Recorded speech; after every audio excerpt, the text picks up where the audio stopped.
Welcome back to CBB2. Yes, and we got more paint, as you can see.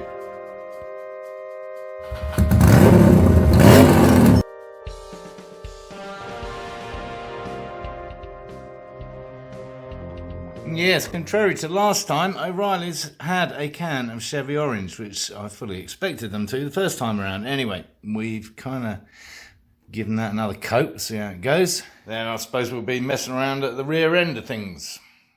And first up, we're going to be painting this because it needs painting. Just a heads up, to line this up, there's two little punch holes, compliments of Honda factory. So I've loosened this nut off.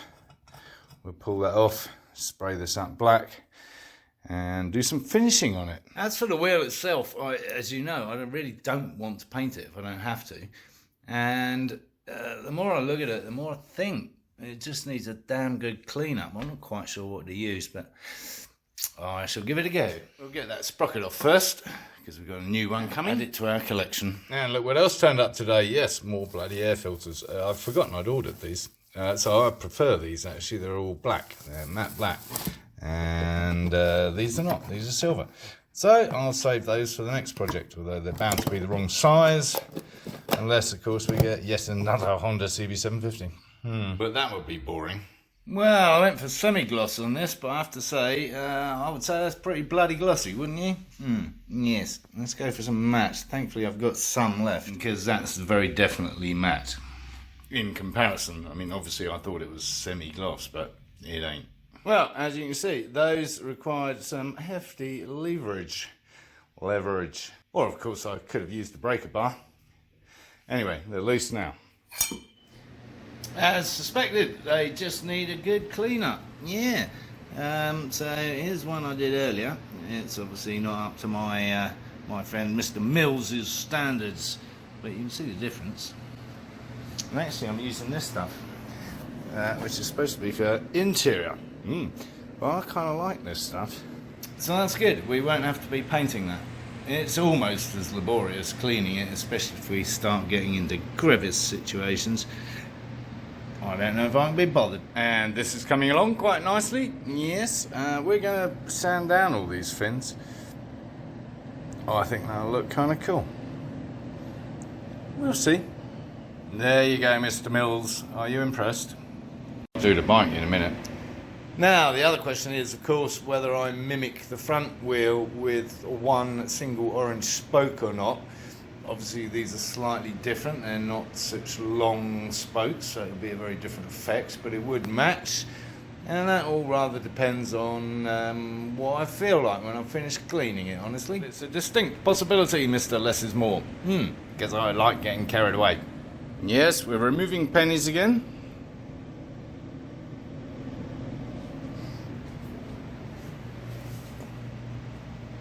Side number 2, done. Lovely. Put those plugs back in, and that's ready to rock and roll. I think that looks really cool.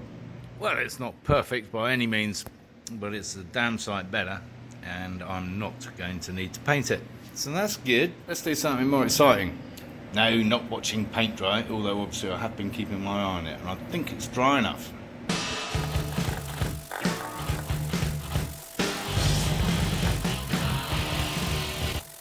Oh, I know, it looks somewhat laborious. Well, I have to tell you, it is. But we are getting there, and I have found that this is better than trying to do it with any kind of power tool. Coming along nicely, and I lied, by the way. Well, I didn't. I changed my mind. I've been using this boy to take off the bulk of it and then finish it off by hand. Much better idea. Well, you could say it's only half done, and it is, maybe. I'm going to just kind of leave it like that for the minute, see if I actually like what I've done there. What I might do is paint these boys back up black down to here and just leave that as the design. I don't think I want to do all the top, and I'm not, it's not just because I'm being lazy. I don't think I like the look of what is happening. Don't like the look of having to clean the other side of the wheel right now either. It's very tedious, so I'm not going to. I'll do it later. Never mind the inside. Yeah, not looking forward to that. 'Tis remarkable the difference. Meanwhile, a little bit more pinstriping. How 1970s is that? Oh, wait a minute, this is 1982. Well, yep, so gone for that in the end. Oh, I think that's quite enough. Well, that's pretty clean, inside and out. What do you think, Mr. Mills? Yeah, I think that'll do it. I don't think we need an orange spoke at the back because we've got that orange flash, most of which will be covered up by rods and bars and all kinds of stuff.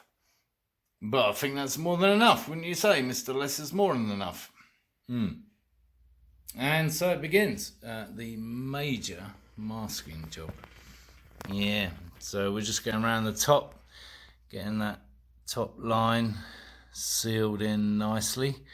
Then we'll cover all of that, obviously, and then we'll start masking up other stuff. But away to go, including more penny tricks, although this time it's a quarter. Couple of deliveries today, and all good timing. First off, we got these little guys,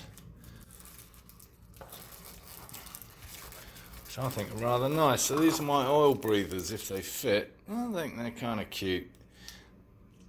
Carbony, fibre-y type, but very subtle. So yeah, we'll see if they fit.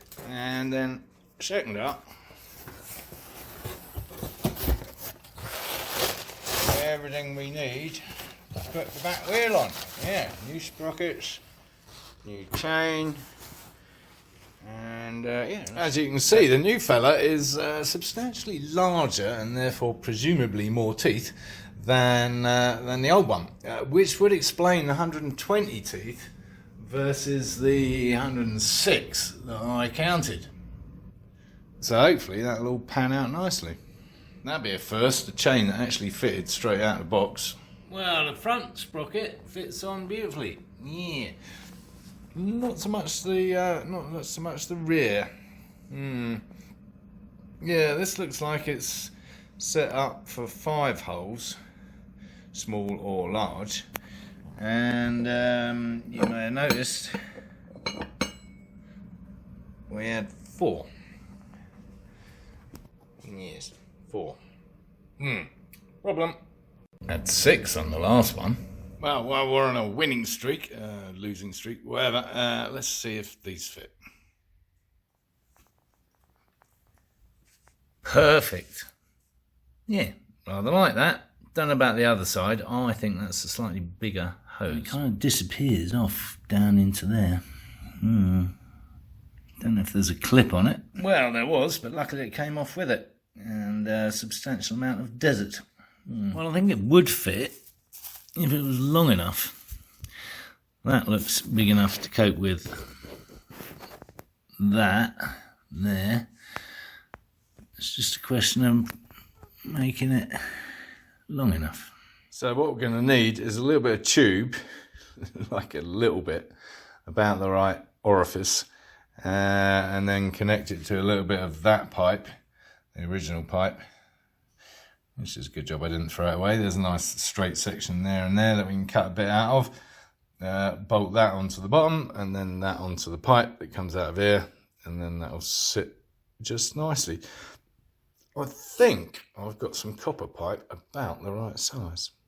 Oh, I did indeed have some copper pipe, but it's just a tad too big, which is unfortunate. I was really close, but on the other end, or the other end, stuff that we've used before for many things. It's actually for a splitter rods cover. It's not quite tight enough, but with the aid of a Jubilee clip, I mean, it's just vapor that it's going to be dealing with. So I think we can clamp that up, no problem. If only everything was so easy to resolve. Anyway, while I've been poking around in here, and up there and all kinds of stuff. Yes, we're talking carburetors now. Does this man ever focus on one thing at a time? Rarely. Actually, we're talking boots. So what I've noticed about these boots, and it's not easy to tell from that one, but that's a 1 and that's a 2 over there. So I'm hoping there's a 3 and a 4. Yes, there's a 4. And more than that, look, they got these kind of horizontals here. So I'm going to take these off because I'm not frightened of getting them in the wrong place. Spending hours of my life trying to line them all up so that they're vaguely in the same plane.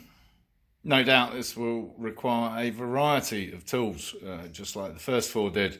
So I have myself a copious collection. Bits and pieces that should do the job. Well, there you go. If you're prepared for everything, it's all the same. So they're all Phillips. The problem is, as you can see, that is now loose. So this is on the outer ring now, so clear of the inner metal down here. And they spin round nicely, but they will not come off. And I don't know why. I don't want to. I've tried gently levering them, but they just don't want to budge. Anyway, that's that sorted. Can't get it off now. Good news on the sprocket front. Yes, we found the right rear sprocket with the right amount of teeth. A lot less teeth, actually, a little like me. Less holes as well. Anyway, I can't be bothered to send this back because it was part of a kit. So I'm just going to throw it on eBay as brand new. It's on its way, which means we can get the back end buttoned up. Meantime, I'll carry on masking stuff, I suppose, and then really ought to start looking at this stuff. Yeah, I found this, which kind of looks like it fits that, but I don't think so. Meanwhile, let's get that brake rod that holds this in place off, cleaned up and painted up. Oh, I think we're going orange. And there it is, done.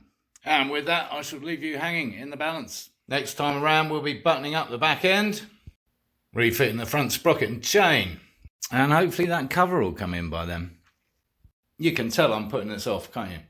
As always, thanks for watching. Appreciate your support. If you like the video, give it a thumbs up. If you haven't already, subscribe down here because we need subscribers. And encourage others to watch my lunacy.